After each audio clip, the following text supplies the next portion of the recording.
अस्सलाम वालेकुम नाजरीन, मैं हूं आपका होस्ट अजहर चौधरी और आप देख रहे हैं CNS पॉडकास्ट। आज के हमारे मेहमान वकार सतार साहब, जिनका ताल्लुक़ पाकिस्तान के खूबसूरत शहर रहीम यार ख़ान से है। अस्सलाम वालेकुम। वालेकुम सलाम। कैसे हैं आप? अल्हम्दुलिल्लाह। अच्छा, अक्सर शोबिज़ में इस तरह होता है, जिस तरह आपका ताल्लुक़ शोबिज़ से है, तो मोस्टली लोग यहाँ पे शौकिया ही आते हैं।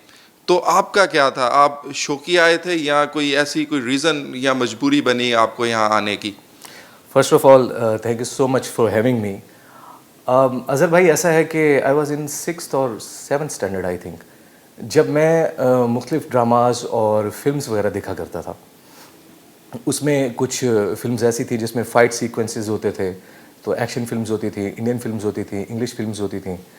तो मैं जब वो देखता था तो मैं बहुत फैसिनेट होता था एक्शन सीक्वेंसेस को देख के, और जो गाने पिक्चराइज होते थे उनको देख के मैं बहुत फैसिनेट होता था। उस टाइम पर मुझे ये पता तो नहीं था कि दे आर एक्टर्स और एक्टिंग कर रहे हैं, बस वो मेरे माइंड में एक इमेज था कि यार ये ना हीरो है, ये लड़ भी सकता है, हीरो बनना है। हाँ, ये लड़ भी सकता है और ये लड़की के साथ गाना भी गा सकता है। तो वो एक फैंटेसी थी और बहुत अच्छा लगता था देख के। तो मुझे ये फील हुआ कि यार मुझे ये करना चाहिए, मैं ये करूँगा बड़ा होके। तो यहाँ से जो है ना ये शौक कि पैदा हुआ। आपको हीरो बनना है। हाँ, हीरो बनना है। अच्छा, इसमें जब बंदा कोशिश करता है आने की या सोच रहा होता है, तो जब बड़ा हो जाता है इंसान, तो फिर कोशिश करता है कि मैं इस फील्ड में घुसूं। क्यों आना मुश्किल है? क्योंकि आपके पास लिंक्स नहीं होते। ये मेरे हिसाब से, जहाँ तक मेरी जो सोच है उसके मुताबिक, हम समझते हैं कि बहुत सीक्रेट सा काम है। बहुत कम लोग इसको जानते हैं कि शूट्स कहाँ हो रही हैं, और मोस्टली लोगों के तो जानने वाले भी नहीं होते। तो आप किस तरह आए फिर इसमें? ये शुरू में जितना सीक्रेट होता है उतना बाद में ये ओपन हो जाता है। अच्छा। क्योंकि जब लोग देखना शुरू करते हैं आपको, ये ऐसा होता है कि मैं अपना ही आपको बताता हूँ कि क्योंकि मैं रहीम यार ख़ान से बिलोंग करता हूँ, उस वक्त वहाँ पर जो भी एक्टिविटीज़ हो रही थी शोबिज़ से रिलेटेड जी। तो वो कहते हैं ना कि प्यासा जो है वो कुएं तक पहुँच ही जाता है। सही। तो जिस चीज़ की आपको तड़प होती है, आप उन लोगों को तलाश करना शुरू कर देते हैं, उस जगह को तलाश करना शुरू कर देते हैं। सही। तो वो चीज़ें आपको नज़र आना शुरू हो जाती हैं। वहाँ पर जो प्रोडक्शंस उस वक्त पे हो रही थी, सराय की प्रोडक्शन हो रही थी, हमारा वसेब एक टीवी होता था किसी ज़माने में। सही। तो कुछ लोग थे जो वहाँ से बैठ के काम कर रहे थे मुल्तान स्टेशन के लिए। उन लोगों से मेरी मुलाकात हुई, मैंने उनको कहा, अपना शौक़ बताया, बहुत अरसा उनके पीछे लगा रहा। किसी ने दे दिया, एक कैरेक्टर दे दिया, वो मैंने किया जब, तो मुझे थोड़ा सा अच्छा लगा करके। अब उस वक्त ये पता नहीं था कि मैं क्या कर रहा हूँ, मैं कैसे कर रहा हूँ, क्योंकि आपका टैलेंट और क्राफ्ट जो होता है वो बहुत रॉ होता है शुरू में। सही। अभी भी है ऐसी बात नहीं है। तो लेकिन मज़ा आया, काम करके मज़ा आया। फिर वहाँ पर कुछ लोकल टीवी चैनल्स थे जो केबल पे चलते होते थे। सही। वहाँ पे रोड शोज़ होते थे, वो मैंने करना शुरू किए। आई रिमेंबर अयूब भाई होते थे उस टाइम पे, वो वहाँ पे एक केबल चैनल चलाते होते थे। सही। तो मैंने रोड शोज़ किए। एक म्यूज़िक फाइल्स के नाम से एक शो होता था जो एक इंडोर स्टूडियो में हम लोग किया करते थे, एज VJ टाइप होता था वो किया। मतलब कैमरा को फेस करना शुरू कर दिया मैंने। सही। तो वहाँ से मतलब कि मुझे ये फील हुआ कि इसको मुझे और करना चाहिए और अच्छे लेवल पे जाके अच्छे लेवल पे। अच्छा, जो रहीम यार ख़ान में काम हो रहा था वो किस लेवल तक का था?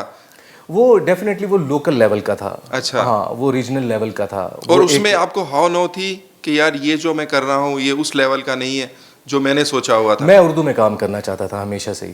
अच्छा। मैं चाहता था कि मैं नेशनल लेवल पे काम करूं, टीवी में काम करूं, फिल्म्स में काम करूं। मेरा शुरू से यही मोटिव था और इसलिए लेकिन मैंने वहाँ से स्टार्ट ले लिया क्योंकि मुझे काम से प्यार था, तो मैंने काम करना शुरू कर दिया। लेकिन मेरे mind, back of the mind ये चल रहा था कि मुझे किसी बड़े शहर में जाके ये काम करना है। फिर मैंने ये भी देखा उस टाइम पर कि मुझे ऐसे नहीं कि तालीम को छोड़ा और आप चले गए, ऐसा नहीं।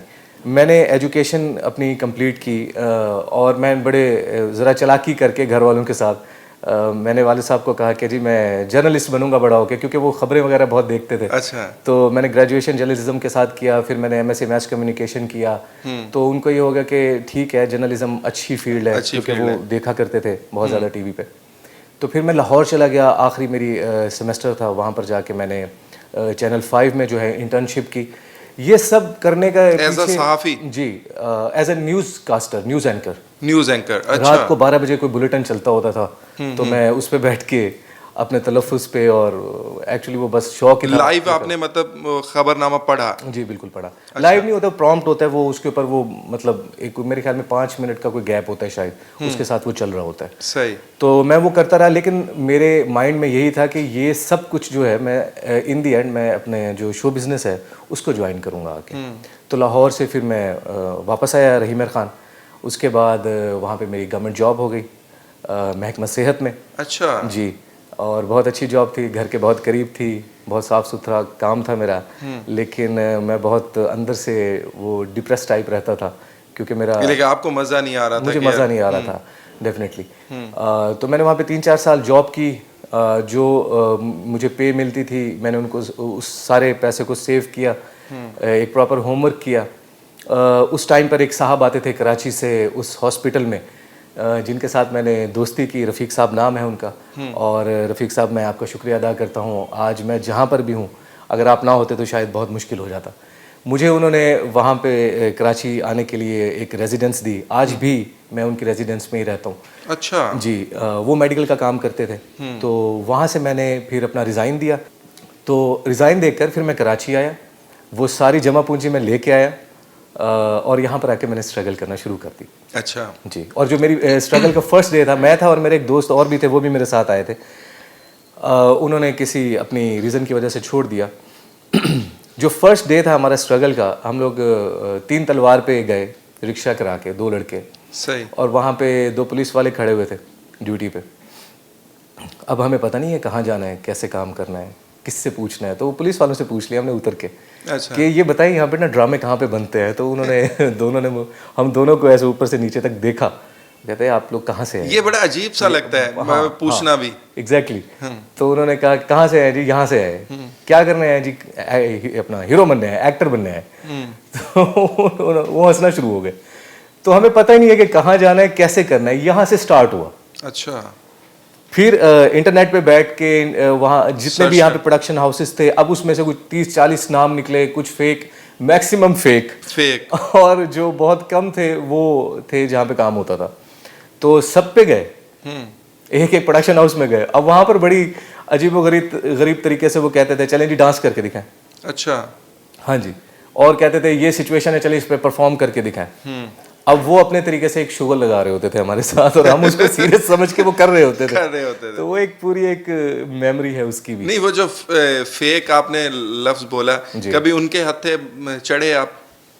मैं आपको बता रहा हूँ ना कि जिन प्रोडक्शन हाउसेस में हम लोग जाते थे, जो वो कहते थे चलें जी डांस करके दिखाएं, चलें जी ये आप ना एकदम से इस दुनिया में आए हैं और आपके लिए सिचुएशन ये है कि आपने पहली दफ़ा किसी चीज़ को देखा यहाँ पे, अब आप कैसा रिएक्ट करेंगे, तो वो करके दिखाएं। आपको ये नहीं पता ये सूरज है, आपको ये नहीं पता ये फर्नीचर, यानी आपके लिए सब नया है। हाँ नया है, तो वो करके दिखाएं। तो हम करके दिखाते थे जितना समझ थी उस लिहाज से। तो वो खुश होते थे, हम समझते थे हमारा ऑडिशन हो रहा है और वो ऑडिशन नहीं हो रहा होता था। तो फिर आहिस्ता आहिस्ता पता चलना शुरू हो गया कि यार ये तो ऐसे ही है बस। वो अक्सर आपने न्यूज़पेपर में भी पढ़ा होगा, इश्तिहार दिया होता था कि न्यू चेहरों की जरूरत है। वो जहां पर होता था मैं पहुंच जाता था। अच्छा वो एक दफा मैं भी उसके लिए, क्योंकि मैं जब शोबिज में आया था तो मेरे साथ भी एक दफा ऐसा ही हुआ। मेरे दोस्त ने, कॉलेज में हम पढ़ते थे, उसने न्यूज़पेपर में वो पढ़ा, मुझे बोला यार मुल्तान जाना है। मुझे नहीं पता था यार ये क्यों बोल रहे हैं। मैंने कहा चलो भी चलते हैं। तो हम मुल्तान जब गए, वहाँ हमने देखा तो बड़ा बैड एक्सपीरियंस था। अच्छा, इसमें तो बहुत सारी मुश्किलात आती हैं, ठीक है। आपको लेग पुलिंग समझ लें, जिस तरह टांगे खींचने वाले बहुत सारे लोग होते हैं, तो आपको ऐसे मिले लोग? बहुत ज़्यादा, इवन आज की डेट तक भी। जब वो चीज़ समझ आ गई कि इस तरीके से मतलब बहुत सारे फेक प्रोडक्शन हाउसेज हैं जो यहाँ पे काम कर रहे हैं, मतलब काम ही नहीं कर रहे वो बस लोगों से पैसे हथियाना और ये सारा कुछ। तो फिर बहुत तरतीब से बैठ के हमने इस चीज़ को देखा कि जो काम करने वाले प्रोडक्शन, वो ड्रामे चलते थे तो आखिर में लिखा आता था कि जिस प्रोडक्शन हाउस का नाम आता था उनका एड्रेस निकाल के फिर वहाँ पे जाना। अच्छा। तो ऐसी एक दफ़ा आई रिमेंबर के जियो एंटरटेनमेंट में चले गए एक दफ़ा। वहाँ पे समीर भाई होते थे जो जूनियर आर्टिस्ट जो हैं वो दिया करते थे। मैं एक्स्ट्राज नहीं कहूँगा क्योंकि ये तौहीन है, क्योंकि मैं भी वहीं से आया हूँ। अच्छा। और जूनियर आर्टिस्ट होते थे। जो कि पीछे से सीन में गुजर जाते होते थे। बस। तो हाँ, और या क्राउड में कहीं खड़े होते थे। तो मैंने तकरीबन कोई 3 साल तक वो काम किया एंड मैंने उसके लिए कुछ, मुझे पैसे भी नहीं मिले, इतना शौक होता था। बशर मोमिन एक सीरियल था उस टाइम पे, फैसल कुरैशी साहब का, उसमें जो है काम करने का मौका मिला क्राउड में भी, और फिर एक आध सीन भी करने का बाद में मौका मिला। अच्छा। लेकिन फिर भी मैं करता रहा, 2-3 साल सिर्फ क्राउड में ही गुजर बसर होता रहा हमारा। जब क्राउड में से आप गुजरते थे तो उसके बाद शूटिंग के बाद आप कॉल्स भी कर रहे होते हैं अपने दोस्तों को, यार मेरा ये सीन आएगा, कभी ऐसा नहीं, एक्सपीरियंस वो रहा? मुझे पता था कि नहीं आएगा तो मैं नहीं कहता था लेकिन मैं खुद लाजमी देखता था कि आया या नहीं आया तो नहीं। वो कहीं पीछे ऐसे ब्लर सा रेड शर्ट पहनी हुई है या ब्लू शर्ट पहनी हुई है, अरे ये मैं हूँ, ये लंबा सा, हम 2 दोस्त थे, वो लंबे लंबे होते थे दोनों, ये जा रहे हैं हम लोग। तो इस तरह से फिर 3 साल के बाद मैंने ये सोचा कि ऐसे कोई फ़ायदा नहीं है, कुछ बोलना भी चाहिए आके, कोई एक लाइन ऐसी दे दें या जहाँ पे थोड़ी देर के लिए कैमरा आपके ऊपर ठहर जाए कि पता तो चले ना कि कुछ। तो 1-2 लाइनों वाले सीन मिलना शुरू हुए। अच्छा।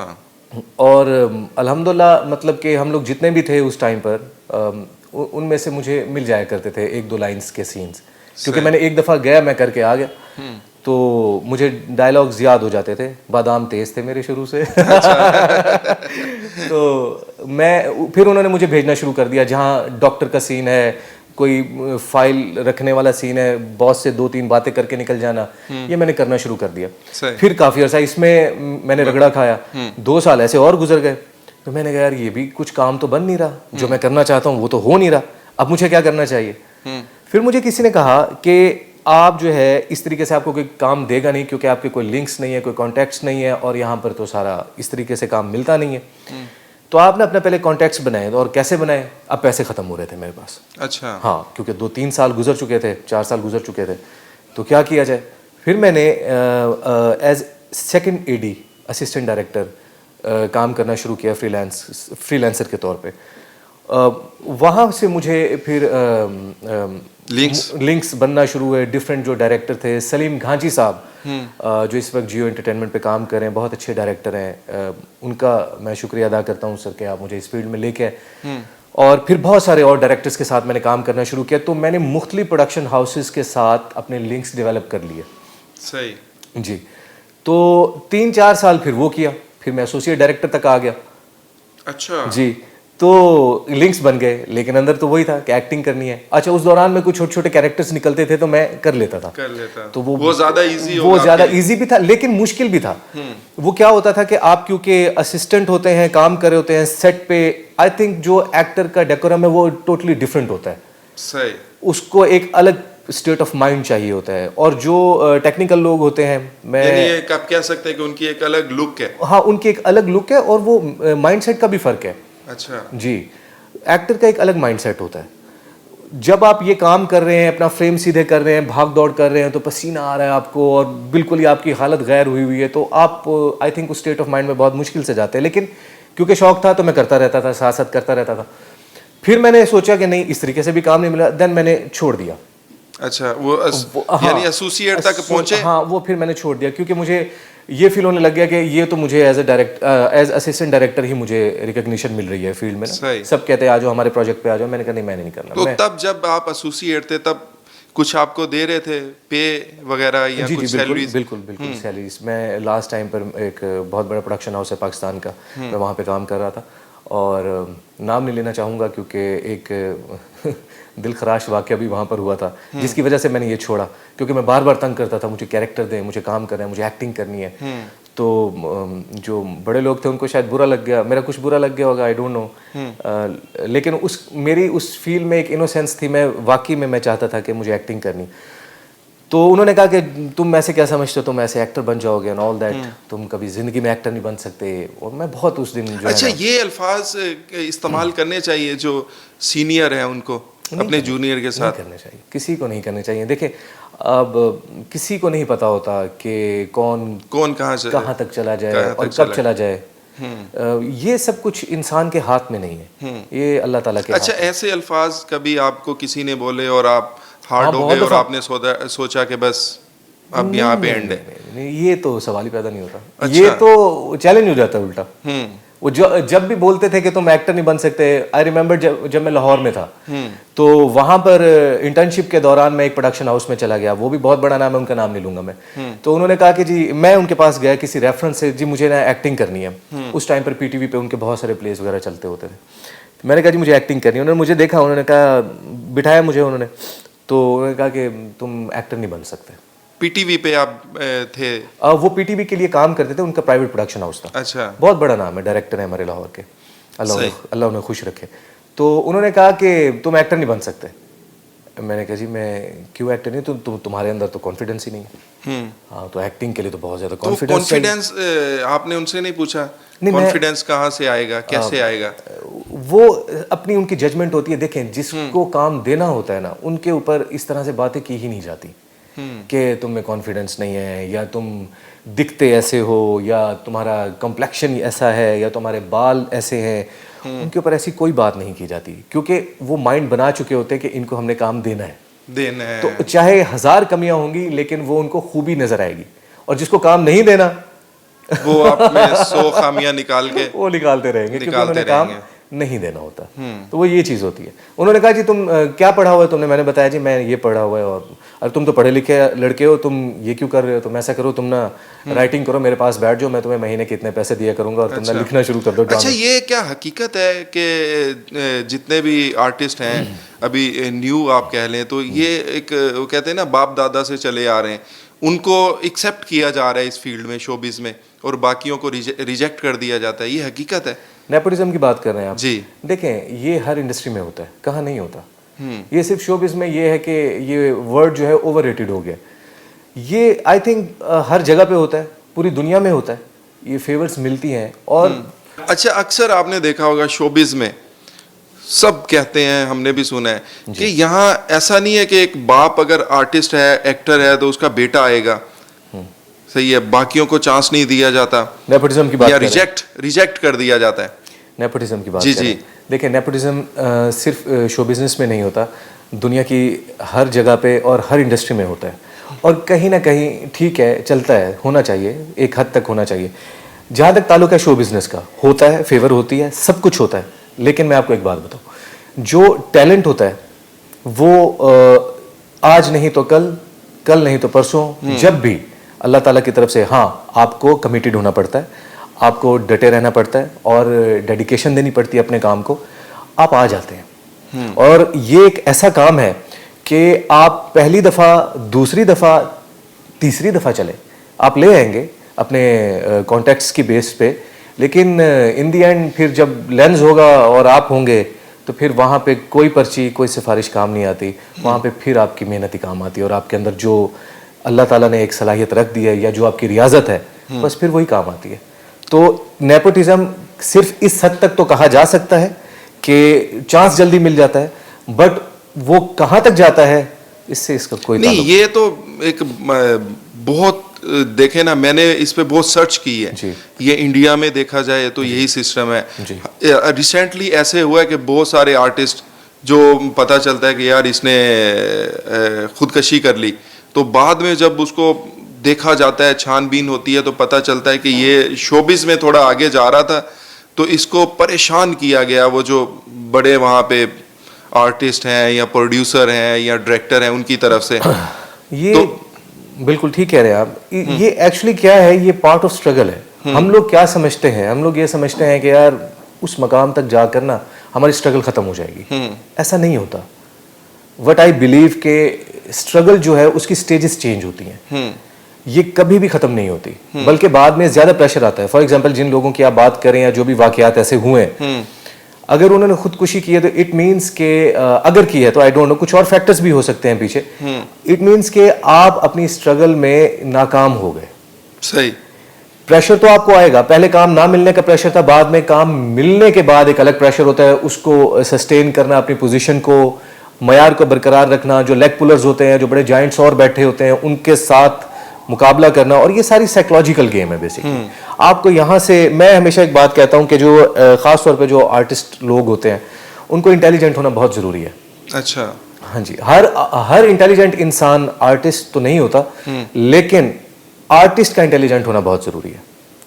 तो इंटेलिजेंस की बेस पे अगर आप चीज़ों को लेंगे तो आपको वो जो स्ट्रगल है वो एक जर्नी लगेगी और अच्छा, आप उसको एंजॉय करना शुरू कर जिस तरह आप स्ट्रगल की बात कर रहे हैं, मोस्टली ये अल्फाज तब यूज किया जाता है जब कोई नया बंदा आता है, जी। वो उससे पूछे यार मैं स्ट्रगल में हूँ। जी। जब आप एक मकाम तक पहुंच जाते हैं तब ये अल्फाज आप इस्तेमाल कर सकते ये हैं। रहनी चाहिए। आई थिंक असल बात ये है कि स्ट्रगल है, पूरी लाइफ स्ट्रगल है। सही। क्योंकि इंसान एक मकाम पर पहुंचने के बाद फिर उसकी जो सोच की परवाज है वो उससे अगले स्टेप पे चली जाती है। तो अगर आप गौर करें तो हम तो उधर ही खड़े हैं जहां से शुरू हुए। बज़ाहिर तो हमारे स्टेप्स तय हो रहे हैं, लेकिन साइकोलॉजिकली क्या हम सेटिस्फाइड हो रहे हैं किसी एक मकाम पे पहुंच के? नहीं हो रहे। नहीं, आप उससे आगे बढ़ना आप फिर उससे आगे बढ़ेंगे, फिर उससे आगे बढ़ेंगे, तो स्ट्रगल हो गई ना। अच्छा। स्टेजेस चेंज हो ये जो शोबिज है, जी। ये आम जो रूटीन के हमारे वर्क हैं उनसे ये थोड़ा टफ है ना, या मुश्किल है या इजी है? दुनिया का कोई भी काम है वो टफ सिर्फ उनके लिए है अगर वो शख्स उस काम के लिए नहीं बना। अच्छा। उसके लिए टफ है। मेहनत तो हर काम में हमें चाहिए। तो अगर आप अपने काम से प्यार करते हैं बहुत ज़्यादा और आप अपने आप को पहचान चुके हैं कि मैं ये हूँ और मुझे यही करना है, तो फिर वो जो मेहनत होती है, वो जो टफनेस होती है उस काम की, आपको उसमें भी मज़ा आता है। अच्छा, अगर हम कंपैरिजन करें यूट्यूबर्स जो एक्टिंग कर रहे हैं और प्लस जो टेलीविजन पे आ रहे हैं, तो आप कितने मार्क्स देंगे इन दोनों में से?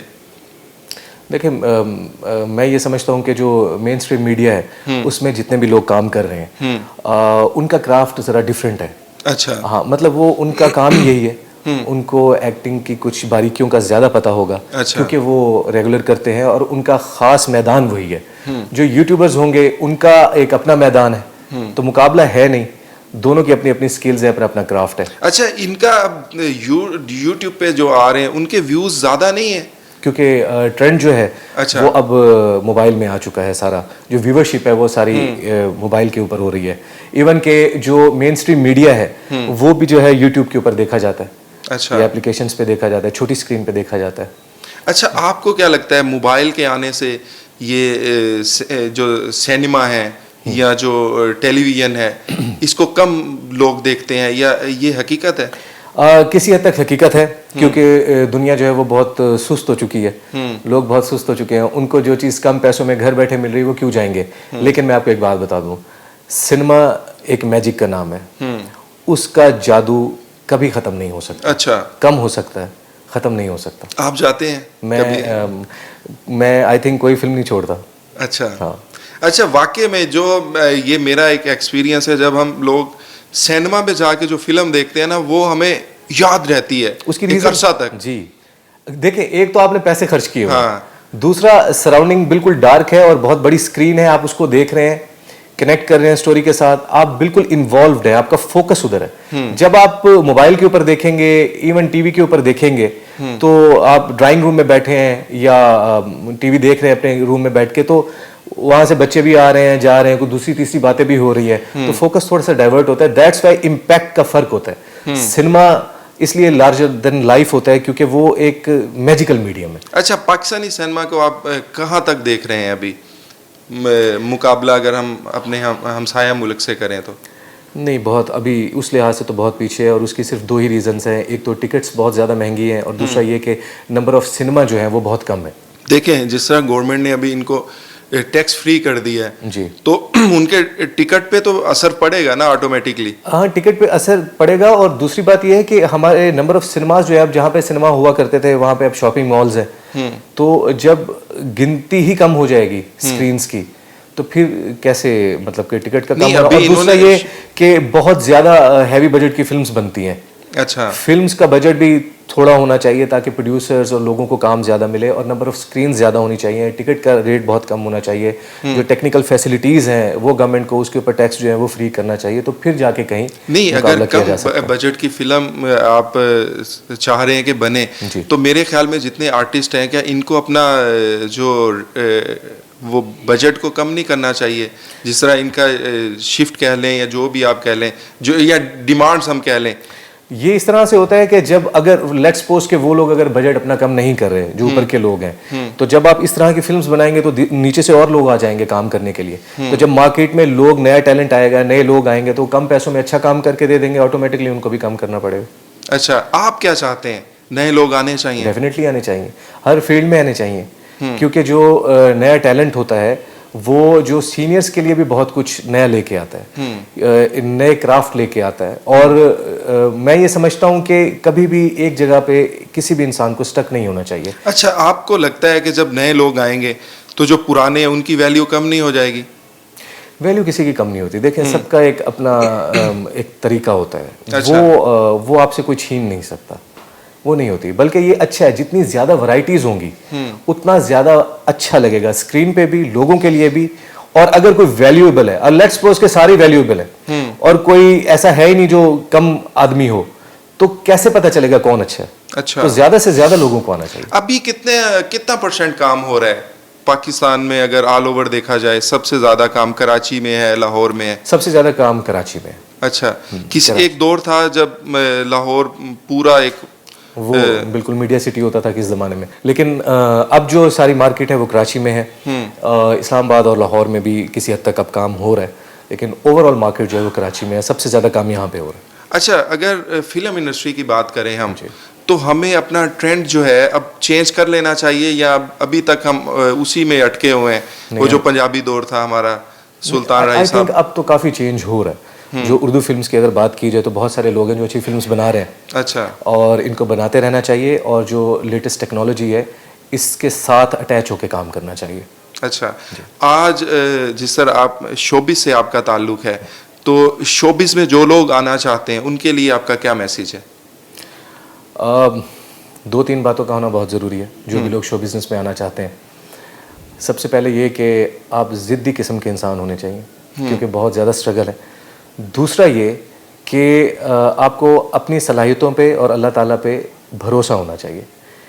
अगर आपके अंदर कुछ टैलेंट है, लेकिन यहाँ पर एक बात मैं करना बहुत ज़रूरी समझता हूँ कि एक्टर बनने का शौक़ हर इंसान को होता है। शौक़ होना और ख़ुद को पहचानना कि वाकई में मैं एक्टर हूँ भी सही या नहीं, सेल्फ़ रियलाइजेशन जो है वो बहुत ज़्यादा ज़रूरी है। मेरे जितने भी लोग हैं शो बिज़नेस के अलावा भी जितने अपनी फील्ड्स में काम कर रहे हैं, मैं ये समझता हूँ कि हर इंसान को अपनी पहचान लाजमी करनी चाहिए। उनको ये पता होना चाहिए कि हम लोग किस काम के लिए पैदा हुए हैं, क्योंकि जब आप अपने आप को पहचान जाते हैं कि हु द हेल एम आई, तो उसके बाद स्ट्रगल नहीं रहती और मुश्किलात नहीं रहती, उसमें आपको मज़ा आने लग जाता है। तो आपको पहचानने का तरीका भी यही है कि आप जिस काम को कर रहे हैं, क्या आप टाइम एंड स्पेस की बाउंड्री से आज़ाद हो रहे हैं? आप इतने घंटे काम करते हैं लेकिन आपको अच्छा लग रहा है, आपको मज़ा आ रहा है, इट मीन्स कि आप उसी काम के लिए बने। अच्छा, इस तरह अक्सर हो रहा है कि जो हमारे देखने वाले हैं वो हमारे प्रोग्राम को, पॉडकास्ट को देख लेते हैं लेकिन सब्सक्राइब नहीं करते जी, तो उनके लिए आप क्या कहेंगे? कर दें यार। कर दे। यानी आपको ये क्या इनके पैसे लगते हैं सब्सक्राइब करने पे? नहीं, मैंने कहा ना कि देखिए आजकल लोग जो है ना बहुत सुस्त हो चुके हैं। सुस्त हो चुके तो क्या आप लोग सुस्त हैं? कहें नहीं है, कहें नहीं, बल्कि साबित करें। सब्सक्राइब करें, लाइक करें, शेयर करें। वक़ार साहब, आपका बहुत शुक्रिया, आप हमारी पॉडकास्ट में तशरीफ़ लाए। इंशाल्लाह अगर नेक्स्ट भी कहीं मौका मिला तो आपको हम ज़रूर तकलीफ़ देंगे। इसी के साथ ही आज के प्रोग्राम को हम यहीं पे एंड करते हैं। इजाज़त दीजिए, अल्लाह हाफिज़।